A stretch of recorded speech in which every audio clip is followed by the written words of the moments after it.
just go over basically board orientation, get you guys consciously aware of what boards are what, you know, what's called what, so you're present about everything when you're talking to people about surfing. And this is a broken longboard. This is exactly what a surfboard is made of. I want to show you guys. You got polyurethane foam in here. So this is actually just like real foam. It's like a dense packing foam. And then you have your wooden stringer like we talked about, like how you want the center of your chest right to be over the stringer. And then you have the glassing on the outside, which is layers of resin and fiberglass on top of each other, which then dries and creates a hard outer core. But the hard outer core is what you can ding. When you ding a board, then you gotta fix it. So you guys wanna be careful when you have a fiberglass surfboard not to ding it, let it hit the ground hard. Because if the board hits the ground hard, I'll show you guys. Watch what happens. See, there's nothing on the rail right there. It's clean. You hit the board,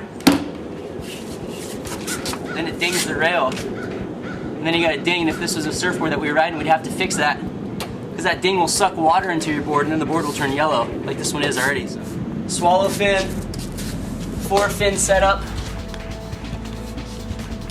Boards with 4 fins are kind of fun. You just can do different tricks on them and stuff. This is it's called a Tough Light material, so it's actually like a hard plastic.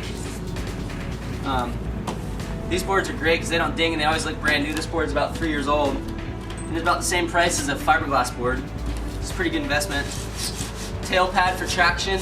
Put your foot on the tail pad so you can turn the board. This one's got a little bit of a kick, so it's cool. It's like a skateboard. You can do different tricks.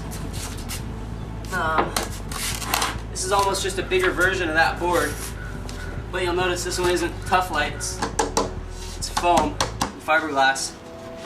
It's actually EPS. It's called EPS foam, so it's a lot lighter than a regular fiberglass board. You can tell because it's really bright white. It just looks different when you pick it up. It's very light. Bigger fish. This is a Rusty. Rusty makes great boards. It's about a 7-foot fish. 4-fin setup. Good board. And then another pretty standard short board. You'll see the rivets right here the board has.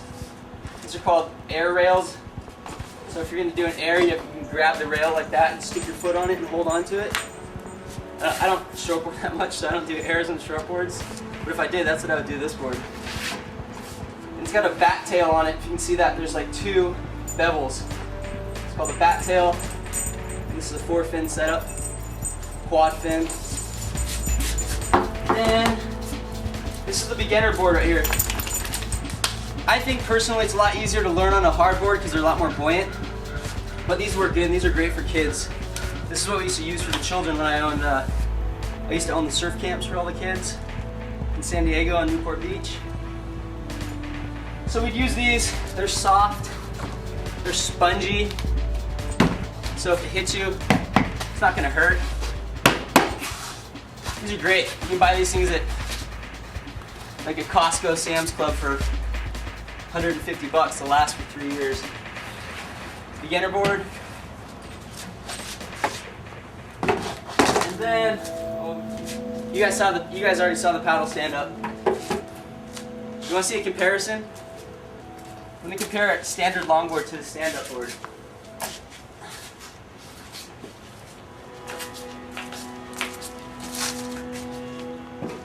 So that's it's a standard 9-foot longboard.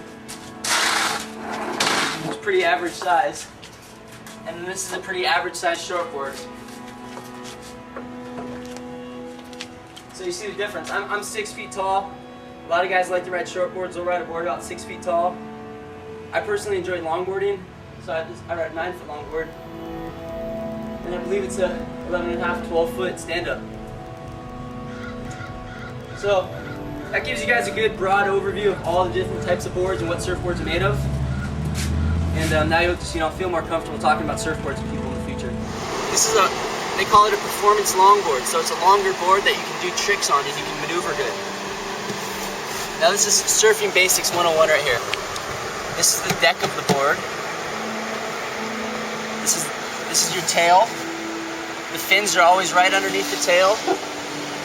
This is a 3-fin setup. It has 2 side fins and 1 center fin. The center fin is in a fin box.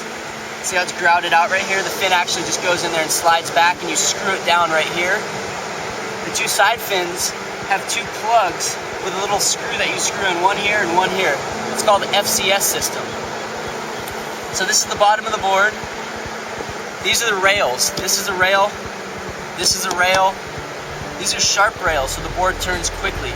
This is the nose of the board. It's called the same thing on a shortboard. The shortboard has a pointy nose, longboard has a rounded nose. So this is your nose.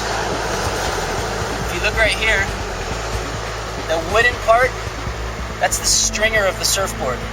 Surfboards are made of epoxy foam with a stringer in the middle that they compress, and then they glass over the board just like a boat. So it's fiberglass on the outside.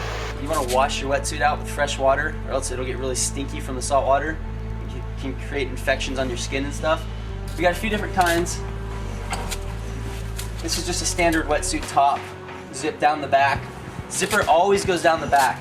A lot of times when people are first starting to surf, they'll put the zipper up the front. It's not correct. Zipper always goes down the back and it pulls up. Here's a standard spring suit. This one's inside out, but no arms, no legs, short arm, you know. Then you got one like this, which is a long arm, short leg. This is one of my favorite suits. Zipper.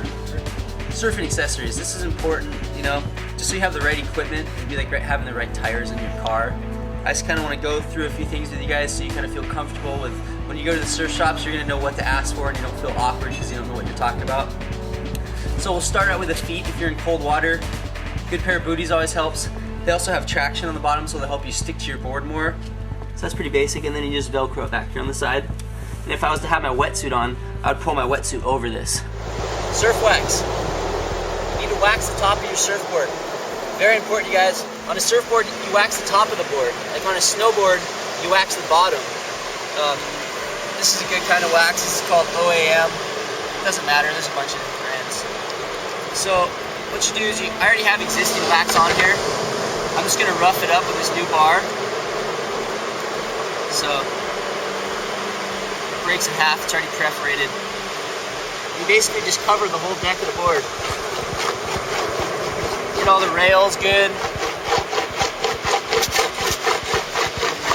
See, I'm just going over the existing wax, and it completely roughs up the old wax. It gives me a great new stickiness.